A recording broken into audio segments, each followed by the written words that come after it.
લીંબુની અછત હોય ત્યારે ચોમાસામાં તો બહુ લીંબુ હોય, જે ઉનાળામાં લીંબુ ન હોય ને તો આવા ફાડા કરીને એનો રસ કાઢીને આ પ્લેટમાં જમાવી દેવાનો. જામી જાય પછી પ્લાસ્ટિકની કોથળીમાં એના કટકા થાય એ બધા ભરી લેવાના અને ફ્રીઝરમાં એમને રાખી દેવાનું. એટલે એવો ને એવો રસ રે, બગડે નહીં. તમે શરબત કે શાક કે દાળ ભાત કે બનાવો એમાં તમારે ઉપયોગ કરી શકાય.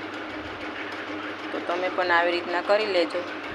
અટાણે તો લીંબુનો ચોમાસામાં ઘણો સ્ટોક હોય, પછી ઉનાળામાં તો ક્યાંય લીંબુ જોવા મળતા નથી, હોય તોય પણ બહુ મોંઘા હોય એટલે આપણે કંઈ એટલા બધા લઈ શકીએ નહીં. એટલે મિત્રો, જો આવી રીતના તમે સ્ટોર કરી લેશો ને ફ્રીઝરમાં તો તમારે આખું વરસ બગડશે નહીં અને વાપરવાનું પણ મજા આવશે તમને.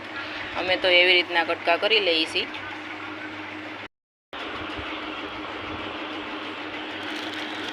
જો આ અમારા સ્ટોક કરેલા છે, પ્લાસ્ટિકની બેગમાં ભરેલા છે. જો આવી રીતના છે.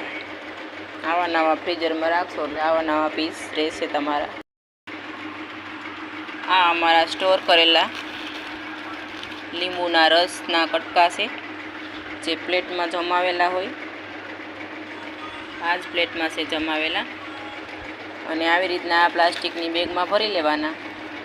પછી જ્યારે તમને ઈચ્છા થાય કે આજે શરબત પીવું છે ઉનાળામાં, તો આવી એક પીસ નાખી દેવાનું અને બસ એ આવી રીતના લોક દઈ દેવાનું.